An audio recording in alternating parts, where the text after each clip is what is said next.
Globalis mempunyai sebuah skenario menarik ketika saya mendapat kabar bahwa ada sebuah pesawat Boeing 747 yang berjalan tanpa nama maskapai penerbangan pindah-pindah mendarat dalam 1 bulan ini ke lebih 370 airport komersial di Amerika. Kode pesawat itu adalah NJ872MJ. Dengan kru semua berpakaian kasual, ada logo di badge mereka bertulis Dead Angel. Dan kode call sign pesawat tersebut adalah String 843. Pesawat yang pindah-pindah dari bandara komersial ke bandara komersial lainnya itu diketahui membawa alat bernama EMP, Electromagnetic Pulse Gun. Alat ini bisa melakukan gangguan elektromagnetik sistem komunikasi, transient electromagnetic disturbance. EMP bisa melakukan pengacauan electromagnetic transmission pada jaringan komunikasi, listrik, dan radar di bandara. Secara teknis, apakah mereka sedang melakukan kalibrasi sehingga ketika ada serangan rudal atau pesawat luar masuk Amerika, radar dan alat komunikasi bandara tersebut tidak membaca dan tidak bisa membloknya? Demikiankah langkah aslinya?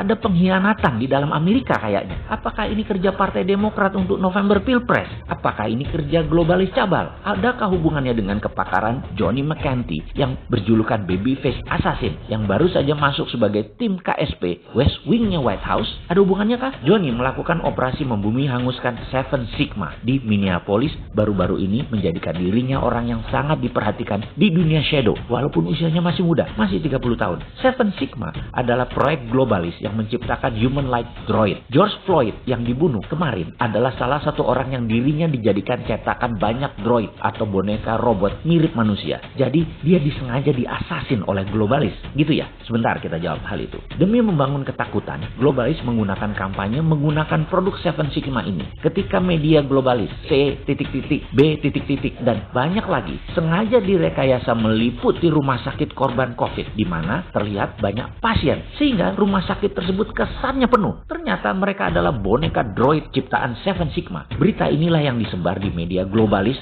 di seluruh dunia. Bahkan boneka droid human-like ini banyak bonekanya berbentuk orang Chinese, Eropa, kulit hitam dan banyak karakter lainnya yang kemudian dipasang di rumah sakit globalis memberi kesan rumah sakit tersebut penuh agar casualties korban COVID atau yang masuk ke rumah sakit tidak bisa. Kemudian membuat dunia panik. Pada saat ada kerusuhan di seluruh Amerika tentang rasisme, Johnny McKenty melakukan operasi membakar pabrik Seven Sigma rata tanah sebagai pelaksana strategi Trump. Pabrik yang dijaga ketat oleh keamanan swasta dan keamanan pemerintah daerah tersebut diserbu massa dalam tanda petik. Kemudian Trump menunjukkan dirinya sebagai anti-globalis. Di setiap kampanyenya, sekarang ya yang terakhir di Ohio, dia tidak memakai masker, menunjukkan semua ini adalah benar. COVID itu ada, namun ada yang mengendalikan dan dia melawan globalis cabal ini. COVID dituduhnya pengendalinya adalah globalis yang menunggangi Partai Demokrat dan bekerja sama dengan komunis Cina. Trump menyatakan globalis adalah komunis, globalis adalah fasis, dan Demokrat adalah partai kesusupan ideologi komunis.